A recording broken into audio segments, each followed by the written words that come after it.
Michael J. Cole here with Get Your Rock Out, day 3 of SOS Festival. I'm here with Twisted Illusion. Introduce those guys to anyone who has no idea who you are. I'm Matt. I'm the singer, songwriter, and the person who cracks the whip. And most likely listens to Ravi Shankar. I'm Jack, and I am the new kid, according to Matt and everybody else. I always will be, apparently. I'm the new lead guitarist. And there's also a spitting image of Morrissey. Okay. I'll give him that. Alright. Are you Morrissey, definitely. It's the quiff, I think. It's a quiff. See, look at that, look at that, look at that. Haircuts needed then, maybe? There you go.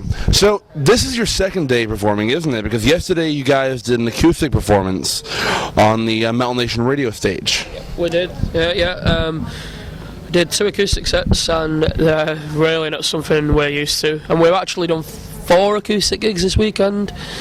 We didn't intend to. We were quite an interesting gig last night. Turned up and Joe decided to go home, so we ended up doing an acoustic set. It was good fun.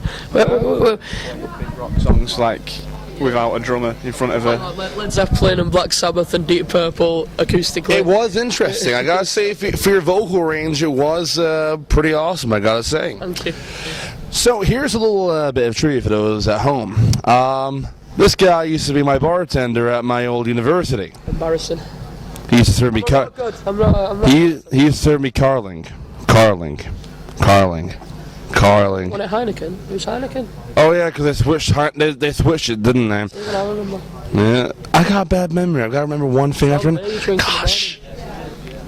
It's not beer, it's cider. Okay. So, for the folks at home, you guys have a newish release, don't you? Yeah. We only released it at the end of May. Brand new album called Temple of Artifice. It's a loose concept album, just about how everyone should get off their bloody phones and just live life in a real sense. You know, I was wondering that because look at the artwork. You got a guy with gleaming eyes, and I'm thinking, either that guy's on something or that guy's just enjoying life. Well, the reason his face is so bonky is meant to represent everyone rather than just... Like every face that basically looks onto their phone. 1 second, my phone's ringing.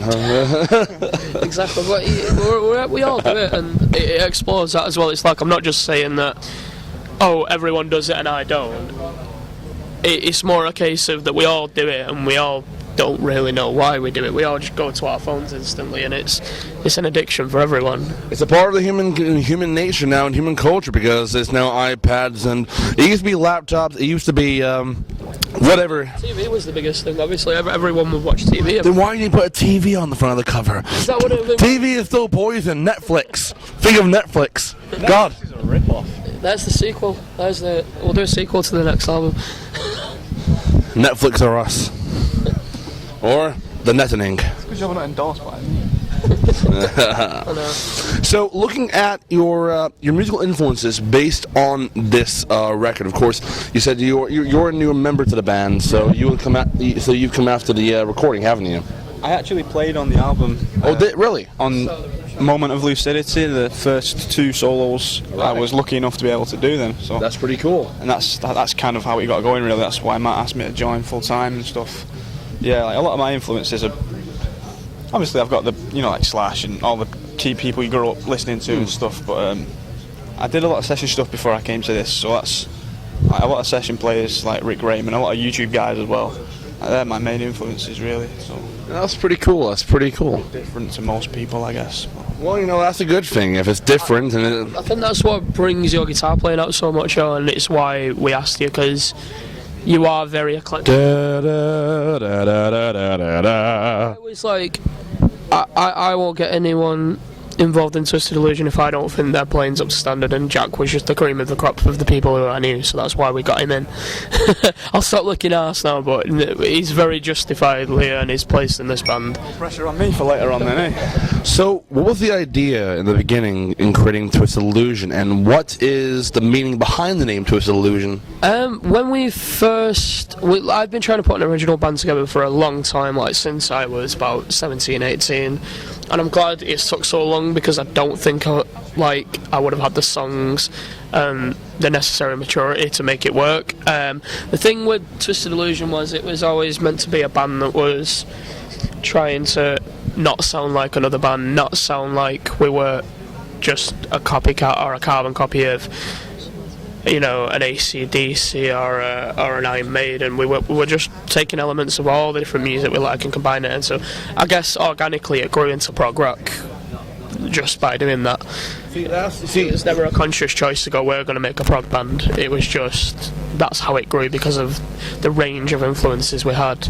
And obviously I formed the band with Anthony, as you know Anthony. I know Anthony, yeah. He was a massive part of the band like early on, and we were really like set on the vision of the band. You know, I wanted to ask really, for the fans who are watching us at home who are curious about what happened with Anthony, what actually happened in regards to him being expelled from the band? It wasn't like anything drastically negative on either side. It just, we were working so hard, and we worked so hard on Temple of Artifice, a lot of us. Yeah, absolutely. And I honestly can't commend Anthony enough for his input to the band, because he was a huge part of what we did, and it wasn't an easy decision to part ways with him. And Anthony himself, he had doubts about whether continuing with the band himself. It wasn't just it was a mutual decision in some respects. Okay. It wasn't really something we all wanted to do. It wasn't something Anthony wanted to do, but ultimately it was just, we needed to move forward with the band. And you know, we still talk to Anthony, we're still good friends with him, and we hope he gets another band together, and we'd be excited to see him. You know, I remember an old occasion that we ran into each other on the same day we were both playing gigs. Oh, you playing downstairs? Yeah, I was playing the Club Academy with Calibra, and you guys were going into the lift with this big case. It's like, I remember that, yeah. Yeah, that's. Yeah, 'cause we were doing Academy 3. I remember that. Yeah, that was one of the first gigs we did. And it was actually Mark, our bass player, that's the first gig he did with us. So yeah, Mark's probably pretty much one of the earliest members of the band, the bass player. Yeah. You know, looking at today, when I was coming down to the event, I saw a lot of people in the tram and on the buses wearing Twisted Illusion merchandise, and you know, they have the chaotic eye kind of effect. Yeah. That is purely down to Andy Pilkinson, the guy who designs our artwork, and I cannot recommend the guy enough. If you're watching Andy, he's a genius. For example, for our artwork, I gave him literally zero brief, and he brought that back to me within one draft. That's awesome. And that was like, that's perfect. I didn't need any tweaks. We're coming down to our last 3 questions. Try and keep time as it is, and someone's snapping us. Unfortunately, someone's trying to get some good shots of. So, the last 3 questions. Number 1, looking at your music, you have a very Dream Theater-ish kind of idea to the artwork, and then when it comes down to the tone, it's all up to you guys in terms of a multiple amount of different ideas, or, to be honest, illusions. What would you say are the 3 elements in terms of musicians that have inspired this music that make Twisted Illusions music formed from these musicians, and why? Well, I'll give you 3 people and explain why. Definitely Geddy Lee from Rush. Jeff Buckley is another one. I love Jeff Buckley. And Stephen Wilson. Stephen Wilson. Yeah. What do you think of Storm Corrosion? I've not really heard much of his other stuff. I've only really bought Raven and Hankinetta Racing, his newest one. It's technically an EP. But the amount of inspiration I've gathered from him from listening to just 2 records, I was just blown away by Stephen Wilson's Hankinetta Race. It just opened my mind up to, you know, good prog rock, and I was like, that is the definition of a great prog album. I would definitely suggest Storm Corrosion with it's Michael Akerfeld in it. Yeah, that's right. Yeah. I'm a massive Opeth fan myself. I do like their latest record, Pale Communion. That is such a good album. Communion is fantastic. Good album. And for yourself, sir? Wow, like I say, it's a bit different for me because there are hundreds and hundreds of people on YouTube that will be watching this. So please don't say that. Well, like I say, because I only played on the 1 track of the album, but for what? General, really. Like, it can be from general or from anything else, really. 3 things for me. I'd agree with Matt on the first one. The Rush influence is definitely a huge part of it. Again, Stephen Wilson. And I'd say the John Petrucci, like from my standpoint anyway. The way he approaches things. Here the weekend, since here today, there's going to be a guy who brings in guitars today. He's actually bringing in a silver John Petrucci Music Man. Right. He's had it in the last 2 days. Wow. He's at the guitar. Yeah. So we'll have a journey over there later. Anyway, it's nice talking to you. Bye. Oh, fine. I'm not important enough. Okay, last 2 questions. What is next for Twisted Illusion? A new album. We're already writing the 3rd album, and we're going to be recording it in December. Awesome. Yeah, we don't wait around. We just want to put out music as much as we can, and just I'm not really too concerned about oversaturating or anything like that, because I just think I'm of the Stephen Wilson mindset. If I've got an album ready, I just want to put it out. He puts an album Multiple out ideas yeah, come together. Absolutely. That's awesome. If the songs are there, why not release them? You know. I'm looking forward to hopefully trying to engage a wider audience. There's certain things. I'm looking forward to seeing you guys tonight. I got to think of that. I mean, this will be my 2nd time getting to see you guys. And maybe one might be reviewing the show. Who knows? Who knows?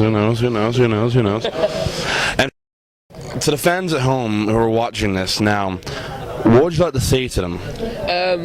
Thank you for all your support, because last year we were in a very different place, and through the support of people coming to our gigs and buying our albums, we're in a very good place. And if it keeps going the way it is, I think we'll have a very fulfilling music career. That's awesome. It's like the amount of love we get from the fans, it just makes us want to do it more and more. You know, it's like that's incredible. It's the best inspiration you can get, really. It's like. So really, there's one more thing I gotta mention. Don't you know about the word? Because everybody knows about the word. The word. He challenged me to try and make him laugh, and although it's not as much as last year, at least I've tried. Anyway. Thanks for the bit, man. I enjoyed that.